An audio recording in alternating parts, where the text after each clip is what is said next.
रामदास बोढ़ाना ठाकुर जी से बोले, भगवान मुझे पीड़ा नहीं है, मुझे बहुत सुख मिलता है। भगवान बोले, तुमको पीड़ा नहीं, पर तुम्हारी पीड़ा हमको लगती है, इसलिए तुम मत आया कर। रामदास बोढ़ाना बोले, इससे बढ़िया तो मेरे प्राण चले जाएं, मैं आपको देखे बगैर नहीं रह सकता। अगली एकादशी पर आप मेरे सामने नहीं होंगे तो मेरे तो प्राण ही चले जाएंगे। भगवान बोले, काम करें? बोले, क्या? हम तुम्हारे साथ चलें, तुम्हारे गांव, वहीं रह ले, तुम्हारे पास ही।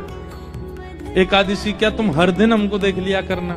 रामदास बोढ़ाना घुटनों पर बैठ के रोने लगे, बोले, हे द्वारिकेश, ये कैसी आज्ञा कर रहे हैं आप, ये असंभव है, बहुत दीनहीन गरीब व्यक्ति हूँ, मेरे घर में खप्पर भी नहीं है, कहाँ रखूंगा, कहाँ बैठाऊंगा, और ये तो आप बस बोल रहे हो ऐसी प्रेम बस, ये हो नहीं सकता। ठाकुर जी ने तुरंत अपनी पोटली दिखाई, बोले, हमने पहले तैयारी कर रखी है, देखो अपनी पोटली बांध रखी है, इसमें सारी पीताम्बरी धरी हमारी, मुकुट वुकुट ये सब टिपारा विपारा सब धर के चल रहे हैं हम, बढ़िया द्वारिका में हमारी बहुत अच्छी व्यवस्था हो रखी है, सब ले चलेंगे, तुमको कुछ नहीं करना पड़ेगा, इसी से हमारा श्रृंगार कर दिया करना। रामदास जी बोले, आप सच बोल रहे हैं क्या? ठाकुर जी बोले, हम सच बोल रहे हैं, हम चलें तुम्हारे साथ, वहीं रहेंगे, तुम्हारे पास ही रोज देख लिया करना। रामदास जी बोले, फिर द्वारिका का क्या होगा? ठाकुर जी बोले, हम जहां बैठ जाएं द्वारिका वही है, और रही बात, जब एक साथ हम 5 रूप धारण, हजारों रूप धारण कर सकते हैं, तो 2 रूप भी धारण कर लेंगे। आज तक तुमने एकादशी जिस रूप को देख करके की है, वो रूप तुम्हारे पास रहेगा, यहाँ एक दूसरा व्यवस्थित हो जाएगा। रामदास जी को पूरी तरह ये विश्वास हो गया कि ठाकुर जी मजाक नहीं कर रहे, ये सच बोल रहे हैं, ये चलेंगे मेरे संग। नियम का फल ये मिलता है। देखो, एक नियम को जब व्यक्ति तत्परता से करता है तो ठाकुर जी ऐसा देते हैं उसे। कई लोग कह देते हैं एकादशी पर भूखे रहने से भगवान को कोई, इससे थोड़ी प्रसन्न होंगे भगवान। ठाकुर जी प्रसन्न नहीं होते हैं, पर आपकी तत्परता ठाकुर जी देखते हैं। रामदास को ठाकुर जी बोले, अब तो तुम जाओ, अगली बार बैलगाड़ी लेके आना। कैसे लेके जाओगे हमको? बैलगाड़ी में तुम्हारी में चलेंगे। रामदास जी चले गए, बैलगाड़ी ढूंढी, कहीं बैलगाड़ी नहीं मिली, बूढ़े बूढ़े बैल मिले, छोटी सी टूटी फूटी सी बैलगाड़ी मिली। रामदास जी बैलगाड़ी लेके द्वारिका आ गए। द्वारिका आए, आज सब लोग बोले, क्यों रे भाई रामदास, अब तो तुम बैलगाड़ी में आने लग गए। रामदास जी बोले, अब वयोवृद्ध हो गए ना, तो अब चला हो नहीं पाता, तो बैलगाड़ी से आए। वो बहुत अच्छा। रामदास जी आए, प्रसाद आदि, गोमती सागर में स्नान किया, प्रसाद पाके रात में कीर्तन करने लगे। सब चले गए, रामदास जी कीर्तन कर रहे थे। अचानक से एक कपाट खुला ठाकुर जी का। अभी तक तो ठाकुर जी चिंतन में बात कर रहे थे रामदास से, पर रामदास जी ने नेत्र खोल करके देखा तो स्वयं द्वारिकाधीश अपनी एक भुजा में तो पोटली उठा रखी है, और एक भुजा से किवाड़ खोल रहे हैं, और 2 भुजाओं से बढ़िया संग चक्र आदि सब समेट रखे हैं। ठाकुर जी ने मुकुट उकुट सब भर रखे हैं। और रामदास बोले, कहाँ है तेरी बैलगाड़ी, जल्दी बता, चले। जैसे कोई भागता है घर छोड़ के, ऐसे ठाकुर जी भाग रहे थे। आज भी मंदिर दर्शन करने जाओ आप, तो द्वारिकाधीश जी की जब परिक्रमा करेंगे तो पीछे ही रामदास बोढ़ाना जहां से जिस खिड़की से ले गए ठाकुर जी को, वो खिड़की है अभी भी मंदिर में। ठाकुर जी ने करके बाहर आ गए। चलो, रामदास जी को तो विश्वास ही नहीं हो रहा है, स्वयं द्वारिकाधीश मेरे साथ जा रहे हैं। चल रहे हैं, पीताम्बरी पहन रखी, चंदन की सुगंधी आ रही है, केसर जैसा पूरा माहौल आच्छादित हो गया उससे। ठाकुर जी जैसे गए, रामदास जी बोले, भगवान टूटी फूटी बैलगाड़ी है, बैठ जाओ। ठाकुर जी ने जैसी बैलगाड़ी देखी, ए रामदास, त्रिलोकी का भार लेकर के मैं इन पे बैठा तो तेरे बैल तो दब जाएंगे नीचे। भगवान अब क्या करें, यही व्यवस्था मिली थी। इतना सीधा, इतना भोला रामदास। ठाकुर जी बोले, काम कर, तू बैठ, हम चलाते हैं बैलगाड़ी।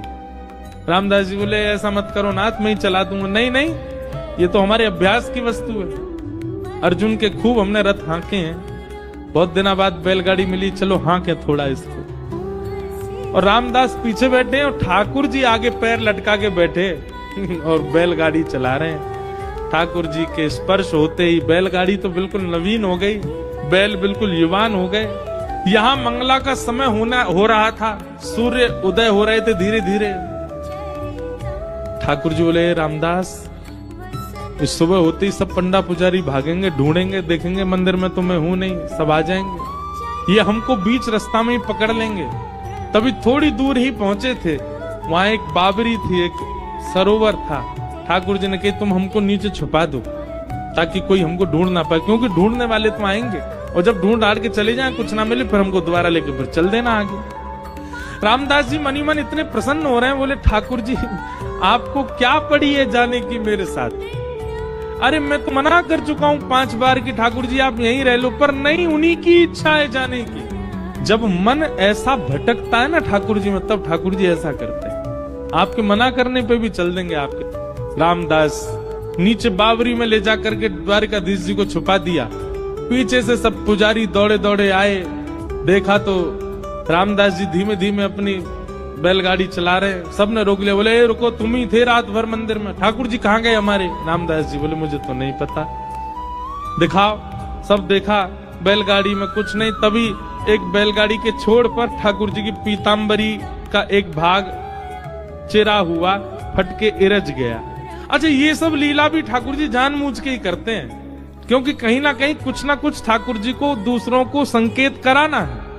ठाकुर जी की पीताम्बरी का वो अंग वस्त्र जैसे ही मिला, सब लोगों ने रामदास जी को पकड़ लिया, बोले ठाकुर जी तेरे संग ही हैं, तभी तो ये चीरा फटा हुआ है यहाँ पर, कहाँ है जल्दी बता।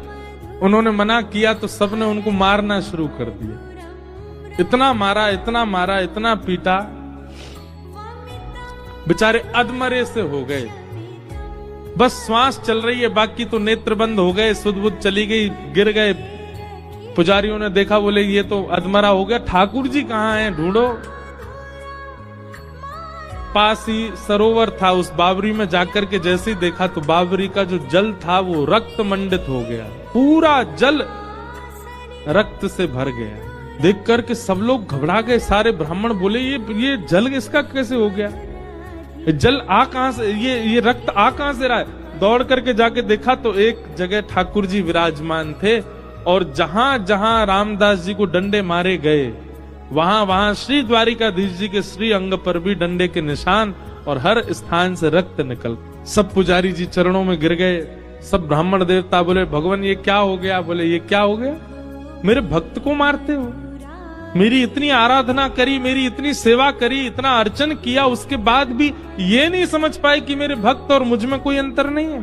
तब क्षमा याचना करने लगे। ठाकुर जी बोले अब कुछ नहीं होगा, अब तो हम रामदास के साथ ही जाएंगे और वहीं रहेंगे। और ठाकुर जी सब देखते रह गए, लेकिन रामदास जी के साथ में श्री ऊपर आए ठाकुर जी, और आकर के रामदास जी को जैसे हृदय से लगाया, सारे घाव ठीक हो गए और कहा ले चलो हमको। ठाकुर जी गए सीधे और डाकोर जी में जाकर के रामदास जी के यहाँ, और उनका नाम पड़ा रण छोड़ रहा है भगवान। बोलो रण छोड़ रहा है भगवान की।